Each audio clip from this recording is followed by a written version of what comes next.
Hello, dear students. Good morning to all. This is Neha, your course teacher, and our course title is Farming System and Sustainable Agriculture, and course number is Agro 5222. So today we'll discuss about some types and system of farming system. Okay, so let us see what is the types. Okay, so farming system has been majorly divided into five category. They are, so basically we have five types for farming system. इसके अलावा भी बहुत सारे types होते हैं, but specifically ये जो types हैं वो क्या हैं, बहुत ही इम्पॉर्टेंट हैं. ठीक है, तो वैसे तो बहुत सारे एंटरप्राइजेज हैं फार्मिंग सिस्टम में जिनको हम डिफ़ाइन कर सकते हैं कि ये भी फार्मिंग सिस्टम जो है उनको फॉलो करते हैं. ठीक है, but we have basically majorly 4 and 5 types. Okay, so specialised farming system, diversified farming system, ranching, mix farming system, dry and irrigation farming system. Okay, so dry farming system को हम कह सकते हैं कि dry farming system has been categorise into 3 category which is rainfed agriculture और rainfed farming, dry farming and dry land farming. Okay, so basically 3 categories are comes under this dry and irrigated farming system. Okay, so इन सबको अलग अलग तरीके से सब divide भी किया हुआ है, पर मेजरली ऐसे हम अगर देखेंगे तो बहुत सारे अलग अलग सेपरेटली इंडिविजुअल एक टाइप्स हम कह सकते हैं कि ये भी एक फार्मिंग सिस्टम का टाइप है. ठीक है, सपोज जैसे स्पेशलाइज्ड फार्मिंग जो है उसमें हम इंटीग्रेटेड फार्मिंग सिस्टम ले लेते हैं, या मिक्स्ड फार्मिंग सिस्टम ले लेते हैं, या मोनोक्रॉपिंग सिस्टम या फार्मिंग सिस्टम ले लेते हैं, तो वो भी क्या हो जाएगा, एक फार्मिंग सिस्टम का टाइप ही हो जाएगा. ठीक है, बट बेसिकली हमारे पास 5 प्रकार हैं जो इम्पॉर्टेंट हैं. ठीक है, so we take first one which is specialized farming system. Okay, so what is specialized farming system? As name suggest कि बहुत ही स्पेशल पर्पस से स्किल के थ्रू हम स्पेशल नॉलेज गेन करके किसी फार्मिंग सिस्टम को एग्जीक्यूट करते हैं, सो हम उसको स्पेशलाइज्ड फार्मिंग सिस्टम कह सकते हैं. Okay, so in a general sense when only few enterprises are run by the farmers in which he has acquired special knowledge, it is known as specialized farming. ठीक है, मतलब एक special knowledge या एक skill की ज़रूरत पड़ती है हमें स्पेशलाइज फार्मिंग करने के लिए. ठीक है, तो नाम से ही हमको समझ आ रहा है कि कुछ ही एंटरप्राइजेज हैं, ठीक है, जिनको हम इंक्लूड करते हैं अपने फार्मिंग सिस्टम में. ठीक है, ताकि हम कम से कम इनपुट लगा के ज़्यादा से ज़्यादा आउटपुट ले सकें, और जो वहाँ जिस एरिया में हम वो फार्मिंग सिस्टम अपना रहे हैं या फार्मिंग सिस्टम हम कर रहे हैं उस एरिया में क्या हो, उसका एक प्रॉपर रिकमेंडेशन रिक्वायरमेंट जो भी है, वहाँ के जो नीड्स हैं, ठीक है, ह्यूमन नीड्स हैं या एनिमल्स की जो नीड्स है वो हम फुलफिल कर सकें. ठीक है, तो एक ये प्रॉपर स्ट्रेटजी तैयार करके हम जब कोई फार्मिंग स्पेशली करते हैं अकॉर्डिंग टू द रीज़न, ठीक है, तो उस फार्मिंग सिस्टम को हम स्पेशलाइज्ड फार्मिंग सिस्टम कहते हैं. Okay, so specifically specialized farming refers to only one kind of farm business such as raising food crops और रेयरिंग शीप और raising dairy cattle. Okay, so basically क्या होता है ये कि एक एंटरप्राइज को हम लेते हैं या एक से 2 एंटरप्राइज को लेते हैं और फार्मिंग सिस्टम करते हैं. ठीक है, बहुत ज़्यादा हम वास्ट या बहुत ज़्यादा एरिया में हम नहीं करते, 1 या 2 ही फार्म एंटरप्राइजेस को हम इंक्लूड करते हैं, और वहाँ उस रीजन के उस एरिया के नीड के अकॉर्डिंगली जब हम फार्म सिस्टम एग्जीक्यूट करते हैं या इम्प्लीमेंट करते हैं तो उसको हम क्या कहते हैं, specialized farming system. Okay, so raising 2 or 3 crops makes it specialize. So the motive behind specialized farming is profit. Advantage of specialized farming मतलब स्पेशलाइज्ड फार्मिंग का मैंने बताया आपको, जैसे कि स्पेशलाइज्ड फार्मिंग करने का क्या उद्देश्य है हमारा, क्या क्या ऑब्जेक्टिव है कि हम ज़्यादा से ज़्यादा क्या कर सकें, प्रॉफिट ले सकें। Okay, so advantages of specialized farming. तो स्पेशलाइज्ड फार्मिंग के कौन कौन से एडवांटेज हैं वो हम देखते हैं। तो पहला एडवांटेज क्या है कि मार्केटिंग एडवांटेजेस है, कि हम मार्केट में कैसे उसको सेल कर रहे हैं। ठीक है, ये मार्केट में जो हम प्रोडक्ट प्रोड्यूस कर रहे हैं उसकी कितनी डिमांड है, ठीक है, उसकी कितनी वैल्यू है, उसका हम कितना प्राइस डिसाइड करते हैं और उस प्राइस मनी से हमको कितना नेट इनकम आता है। ठीक है, तो ये सारे जो डिपेंड करते हैं कि हम किस तरीके का क्रॉप ले रहे हैं, उस रीजन में क्या रिक्वायरमेंट है। Okay, so specialised farming always take place on a large scale giving rise to bulk production.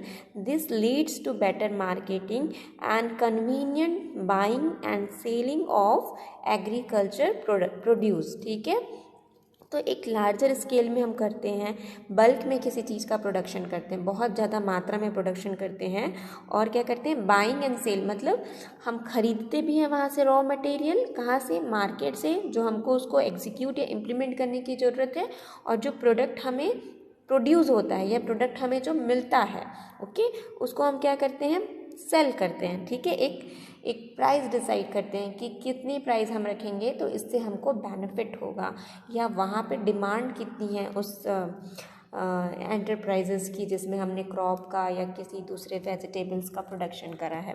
ठीक है, then the second advantages is efficiency advantages. So specialization leads to formation of skill that makes work less bothersome, improve seeds and spare drudgery to the farmer, and it leads to optimum utilization of farm resources and strength to the standard of efficiency। ठीक है, so basically ये क्या करता है, skill को develop करना। ठीक है, मतलब एफिशिएंसी कितनी है आपकी, किस तरीके का आप बॉदर कर सकते हैं। ठीक है, किस तरीके का आप बॉदर कर सकते हैं, मतलब किस तरीके का सोच रहे हैं आप, किस तरीके की स्ट्रेटेजी तैयार कर रहे हैं, तो वो स्किल की जरूरत, आप कैसे सोचेंगे, आप स्ट्रेटेजी अगर लगाते हैं तो वहाँ पे आपके बुद्धि की जरूरत पड़ेगी ना। We have a good mind, अगर हमारे पास अच्छा दिमाग है तो हम अच्छी स्ट्रेटेजी बनाएंगे, वाइज स्ट्रेटेजी बनाएंगे, और क्या करेंगे, उसको उस पर सोचेंगे, बॉदर करेंगे उस पर। ओके, तो ये सारी जो चीज़ें हैं वो क्या करती है, फार्म यूटिलाइज को कैसे रिसोर्स, जो नेचुरल रिसोर्सेज अवेलेबल हैं, फार्म रिसोर्सेज अवेलेबल हैं, वो उसको हम कैसे यूज़ करें। ठीक है, और कैसे उसको हम अपनी स्ट्रेंथ बनाएं, यूज़ करें, और उसको यूज़ करके हम ज़्यादा से ज़्यादा क्या करें, आउटपुट प्राप्त करें, ज़्यादा से ज़्यादा प्रोडक्शन प्राप्त करें। ठीक है, इनकम हो में अच्छी सी अच्छी, तो ये एक स्टैंडर्ड एफिशिएंसी डिनोट करता है, ये एक एडवांटेज है इसका। Okay, then the third is capital advantages. So capital advantages क्या है, specialized farming can be started with a smaller amount of capital, a smaller amount of fixed charges and a smaller amount of equipment। ठीक है, कैसे, क्योंकि आपके पास जो capital है, ठीक है, कैपिटल से उद्देश्य आपका पैसा हो सकता है, आपकी ज़मीन हो सकती है।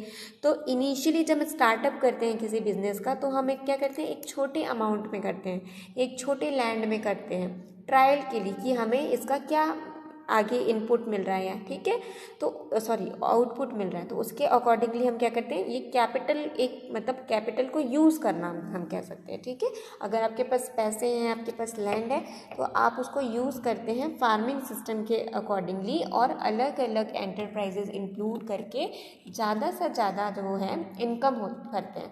तो इससे क्या होता है, जो फार्मर की पॉवर्टी लेवल है, ठीक है, उसकी गरीबी है अनाज के लिए, इनकम के लिए, वो क्या होती है, धीरे धीरे कम होती है, डिक्रीज होती है, और इनकम एनहेंस होता है, इंक्रीज होता है। Okay, then other advantage are there. So a smaller requirement of labor, smaller requirement of land and well, the management of the farm can be more efficient and leakages can be kept at a minimum, disadvantages of specialized farming। ठीक है, तो क्या होता है, smaller requirement होता है हमें labour का, ठीक है, अगर हम कम एरिया में करते हैं, हमें लैंड का भी कम ज़रूरत पड़ता है। लैंड का कम क्यों ज़रूरत पड़ता है? क्योंकि हम बहुत सारे एंटरप्राइज को सेम पीस ऑफ लैंड में कर लेते हैं, अगर अच्छी खासी हमारे पास ज़मीन है तो, ठीक है। तो ये होता है। और क्या होता है? एफिशिएंट लिंकेज होता है, मतलब बहुत सारी चीज़ें या बहुत सारे एंटरप्राइजेज जो हैं एक दूसरे से लिंक होते हैं, लिंकेज होते हैं, कनेक्टेड होते हैं, ठीक है। तो इससे क्या होता है? मोर एफिशिएंसी जो है वो डेवलप होती है, ठीक है। तो ये है। और एक डिसएडवांटेजेस क्या है? डिसएडवांटेजेस ये है कि the management of the farm can be more efficient and linkage can be kept a minimum, ठीक है। मतलब बहुत सारा ऐसा एंटरप्राइजेज है कि उनको मैनेज करना थोड़ा मुश्किल हो जाता है, ठीक है। एक ही टाइम पे हमें ज़्यादा लेबर का रिक्वायरमेंट हो जाता है, तो ये एक डिसएडवांटेज है किसका? फार्मिंग सिस्टम का। अब बहुत सारे अगर एंटरप्राइजेज हमने इंक्लूड कर लिया है तो उसको मैनेज करने के लिए भी हमें क्या ज़रूरत रहेगा? लेबर का ज़रूरत रहेगा। तो वो एक क्या कह सकते हैं हम कि एक ही टाइम पे हमें बहुत से लेबर चाहिए होंगे, स्किल्ड मैन चाहिए होंगे जो उसको प्रॉपर एक चैनल में क्या कर सके? मैनेज कर सके, okay. Then the market uncertainties, ठीक है। तो मार्केट अनसर्टेनिटीज़ का क्या मतलब है कि हमें नहीं पता कि हम किस तरीके का प्रोडक्ट, मतलब हमें तो ये पता है कि हम किस तरीके का प्रोडक्ट उगा रहे हैं, बट हमें नहीं पता कि उसकी डिमांड कितनी है, ठीक है। मतलब कई बार ऐसा होता है कि हमने एक स्ट्रेटजी तैयार की और हमने बहुत, सपोज हम मार्केट में अभी टोमेटोज़ बहुत चीप रेट में मिलने लगे हैं, सस्ते हो गए हैं, ठीक है। तो सस्ते हो गए हैं तो किस तरीके से हो गए हैं? क्योंकि बहुत ज़्यादा प्रोडक्शन हो गया। तो जो प्रोडक्शन करने में जो इनपुट लगाया फार्मर ने, वो तो उतना ही इनपुट लगाया है ना, उसने उतने ही लैंड लगाया, पानी भी उसने उतने ही डाला जितना वो पहले डालता था, बट प्रोडक्शन अच्छा हुआ। प्रोडक्शन अच्छा होने से क्या हो गया? मार्केट वैल्यू उसकी कम हो गई, ठीक है। तो हम नहीं कह सकते कि ये अनसर्टेनिटीज़ जो है वो हमेशा एग्रीकल्चर में बनी होती है, ठीक है। इसलिए हम कहते हैं कि एग्रीकल्चर जो भी बिजनेस है वो रिस्क बेयरिंग बिजनेस है, ठीक है। अगर हम रिस्क लेके कोई प्रोडक्शन करते हैं और अच्छा खासा हमें इनकम हो जाता है, जरूरी नहीं है कि आपका जो स्ट्रेटजी है वो हमेशा वर्क करे, ठीक है, हमेशा रन करे। तो ये एक अनसर्टेनिटी जो है वो बनी होती है। So greater dependence on the market, if the market fails to clear the volume of production the farmer may suffer heavy loss. अगर हम देखते हैं कि जितना प्रोडक्शन हमने किया, अगर हम मार्केट में वो प्रोडक्शन नहीं बिका, ठीक है, अगर वो सेल नहीं हुआ, सेल आउट नहीं हुआ, तो क्या होगा? वो फिर रह जाएगा। अगर फ्रूट्स है या वेजिटेबल्स है तो रॉटन हो जाएगी, अगर सीड्स हैं तो क्या हो जाएगा? ड्राई हो जाएगा, पुराने हो जाएंगे, सीड की क्वालिटी कम हो जाएगी, ठीक है। मिल्क एज वेल एज, अगर मिल्क है, मिल्क का प्रोडक्शन हम कर रहे हैं तो एक टाइम पे मिल्क का जो भी बाई प्रोडक्ट हम तैयार करते हैं, बटर तैयार करते हैं, बटर मिल्क तैयार करते हैं, चॉकलेट्स तैयार करते हैं, आइसक्रीम तैयार करते हैं, तो वो मार्केट में अगर नहीं जाता तो एक टाइम बाद क्या होता है? वो ख़राब हो जाता है, ठीक है, रॉटन हो जाता है। तो उसकी जो मार्केट वैल्यू कम हो जाती है और फार्मर को क्या करना पड़ता है? एक हैवी लॉस का फेस करना पड़ता है उसको, okay. And then international relations, so at times international trade suffer a setback and makes trading across the national frontiers more difficult. Uncertain crop condition and irregular investment flow, if a crop fails it is a big setback to the farmers as he has nothing to fall back upon, okay. So जैसे मैंने बताया कि जिस तरीके से market में, international market में भी कैसा रिलेशन है, एक्सपोर्ट इंपोर्ट का क्या चांसेस है, हम जो ज़्यादा, अगर सपोज़ अगर हमने बहुत ज़्यादा प्रोडक्शन ले लिया, ठीक है, जिस एरिया में हमने उस प्रोडक्शन को सेल करके फुलफिल कर दिया, उसके बावजूद भी हमारे पास क्या हुआ? प्रोडक्ट रिमेन हो गया, तो उस कंडीशन पे हम क्या करते हैं? वो अच्छी सीड्स को हम क्या करते हैं? इंपोर्ट एक्सपोर्ट वाला काम करते हैं, ठीक है, एक्सपोर्ट करते हैं बेसिकली।